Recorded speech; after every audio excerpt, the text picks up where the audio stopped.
इस वक्त की दोस्तों तमाम बेहद बड़ी खबरें, मुख्य समाचार आप लोगों के लिए लेकर के आए हैं, जहां पर एक एक करके चलेंगे। तमाम बेहद बड़ी खबरें, मुख्य समाचार आप तक आगे इसी वीडियो के माध्यम से पहुंचाएंगे, इसलिए लगातार हमारे साथ आगे इसी वीडियो में बने रहिएगा।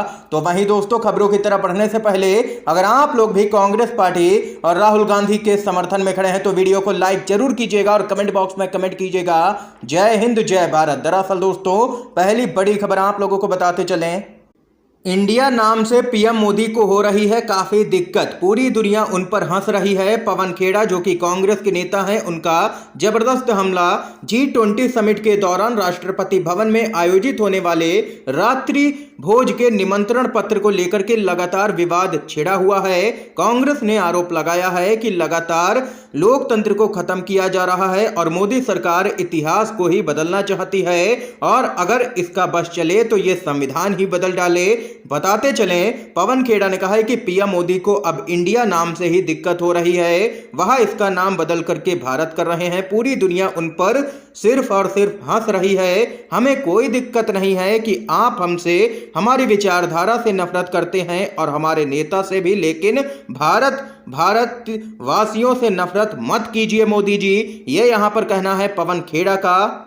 और वहीं सोशल मीडिया पर भी मोदी सरकार के इस फैसले का जबरदस्त विरोध यहां पर देखने को मिल रहा है और लगातार लोग यहां पर पीएम मोदी को कर रहे हैं ट्रोल। इसके साथ ही एक और अपडेट की तरफ चलते हैं। केंद्र की मोदी सरकार और भाजपा में लगातार हड़कंप मचा हुआ है। एक तरफ इंडिया गठबंधन की लोकप्रियता बढ़ रही है, दूसरी तरफ राहुल गांधी की लोकप्रियता दिन पर दिन देश के अंदर बढ़ती ही जा रही है, जिसके कारण यहां पर भाजपा किसी भी कीमत पर इंडिया गठबंधन और राहुल गांधी को रोकना चाहता है। इसी क्रम में एक ऐसी चौंकाने वाली खबर सामने निकल के आ रही है। बताते चलें, राहुल गांधी की सांसदी पर एक बार फिर से लटकी है तलवार। बहाली के खिलाफ सुप्रीम कोर्ट में याचिका दायर की गई है। कांग्रेस के नेता राहुल गांधी की संसद की सदस्यता पर एक बार फिर संकट के बादल मंडरा रहे हैं। लखनऊ के एक वकील ने राहुल गांधी की संसद सदस्यता बहाल करने के आदेश को चुनौती देने के लिए सुप्रीम कोर्ट में याचिका दायर की है। राहुल का निलंबन रद्द करने के लोकसभा सचिवालय के फैसले के खिलाफ याचिका में तर्क दिया गया है कि एक बार जब कोई सांसद अपनी सीट खो देता है तो उसे चुनाव के बिना पद पर बहाल नहीं किया जा सकता है।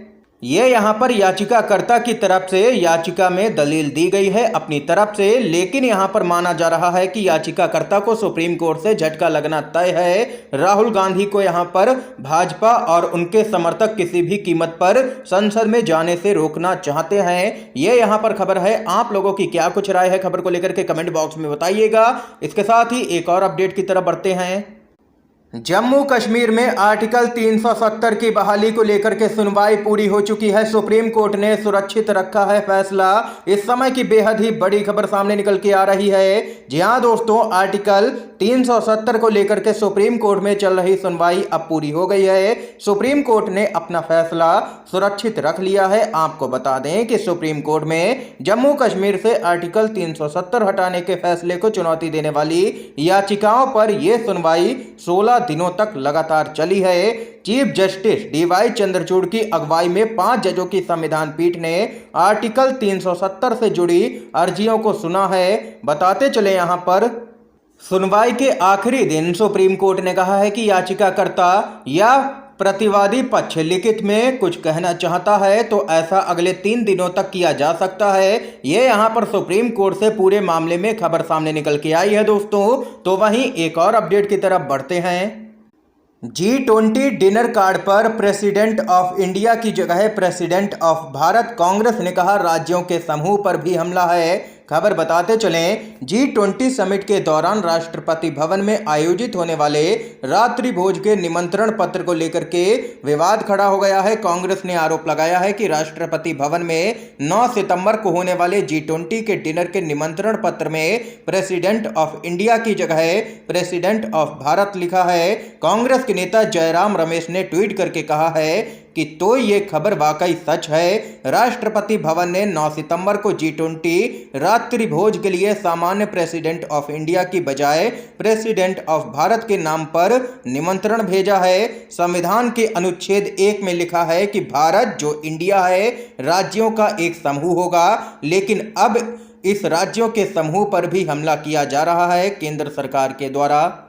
उन्होंने आगे अपने अगले ट्वीट में लिखा कि मोदी इतिहास को बर्बाद करना और भारत को विभाजित करना जारी रख सकते हैं, इसमें हम लोग यहाँ पर आश्चर्यचकित नहीं होंगे क्योंकि इन लोगों का यही काम भी है। लेकिन जुड़ेगा भारत, जीतेगा इंडिया, ये यहाँ पर एक बार फिर से इंडिया गठबंधन के नारे को दोहराया है कांग्रेस के नेता जयराम रमेश ने। दोस्तों आप लोग भी कमेंट बॉक्स में कमेंट जरूर कीजिएगा, हैशटैग जुड़ेगा भारत जीतेगा इंडिया। एक और बड़ी खबर बताते चलें, उमा भारती के बाद पूर्व लोकसभा स्पीकर भी यहां पर जबरदस्त तरीके से अपनी ही पार्टी पर हमलावर हो गई हैं। जी हां दोस्तों, पूर्व लोकसभा अध्यक्ष और 7 बार की सांसद सुमित्रा महाजन का एक सवाल पर दर्द उभर करके सामने आ गया, जहां उन्होंने कहा है कि जो लोग बीजेपी छोड़ करके जा रहे हैं उनके लिए तो वह कुछ नहीं कह सकती हैं क्योंकि वह उनका निजी मामला है, लेकिन जो लोग सालों से बीजेपी में हैं और पार्टी के लिए लगातार काम करते आए हैं उन्हें पार्टी को तवज्जो देना चाहिए, लेकिन पार्टी ऐसा नहीं कर रही है।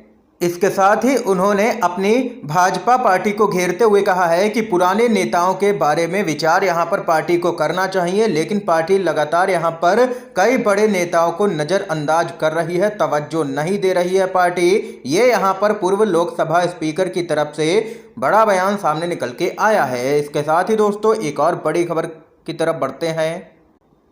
पीएम मोदी इंडिया से डरते हैं, तेजस्वी यादव के बाद अधीर रंजन चौधरी भी हुए हैं केंद्र की मोदी सरकार पर हमलावर। जी हां दोस्तों, खबर बताते चले, जब से विपक्षी गठबंधन ने अपने गठबंधन का नाम इंडिया रखा है तब से ही बीजेपी नेताओं की नींद उड़ी है और वहीं भाजपा पूरी तरह से डरी और सहमी हुई नजर आ रही है। इसी क्रम में बताते चले आप लोगों को, आरजेडी के नेता तेजस्वी यादव ने कहा है कि पहले अपने भाषणों में मोदी जी कहते थे कि भारत के लिए वोट करें। इससे पता चलता है कि मोदी जी इंडिया से डरते हैं। अगर पीएम को इंडिया शब्द पर आपत्ति है तो उन्हें भारत पर भी आपत्ति होनी चाहिए। हमारा नारा कहता है जुड़ेगा भारत जीतेगा इंडिया।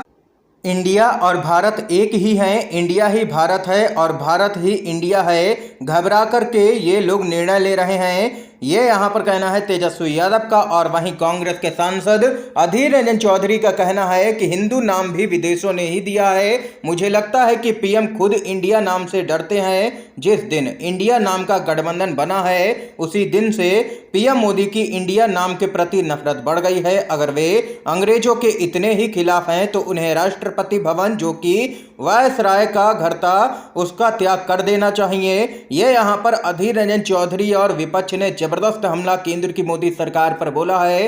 इसके साथ ही एक और बड़ी खबर की तरफ बढ़ते हैं।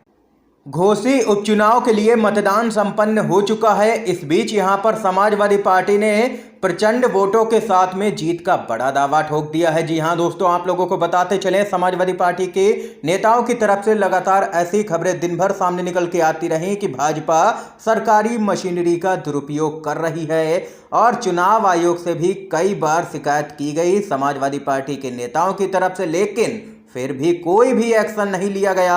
और अब खबर आ रही है कि समाजवादी पार्टी के नेताओं की तरफ से बयान सामने निकल के आ रहा है कि यहां पर घोसी उपचुनाव में सपा की जीत होने जा रही है, क्योंकि जो वोटरों के यहां पर फीडबैक मिले हैं, कार्यकर्ताओं ने जो फीडबैक दिया है, उससे यही लग रहा है कि समाजवादी पार्टी ने बढ़त बनाई है भाजपा पर। यहां पर बताते चलें, समाजवादी पार्टी जो कि इंडिया गठबंधन में है, उसका सीधा मुकाबला एनडीए में भाजपा से था यहां पर, और अन्य पार्टियों ने सीधे तौर पर समाजवादी पार्टी को समर्थन दे रखा था। ये यहां पर इस समय की आज की तमाम बेहद बड़ी खबरें, मुख्य समाचार थे दोस्तों जो हमने आप लोगों तक पहुंचाए। अगर आप लोगों को ये वीडियो पसंद आया हो तो अभी इस वीडियो को लाइक कीजिएगा, ज़्यादा से ज़्यादा इन खबरों को शेयर कीजिएगा अपने सभी दोस्तों में। वीडियो देखने के लिए आप सभी का बहुत बहुत धन्यवाद। जय हिंद, जय भारत।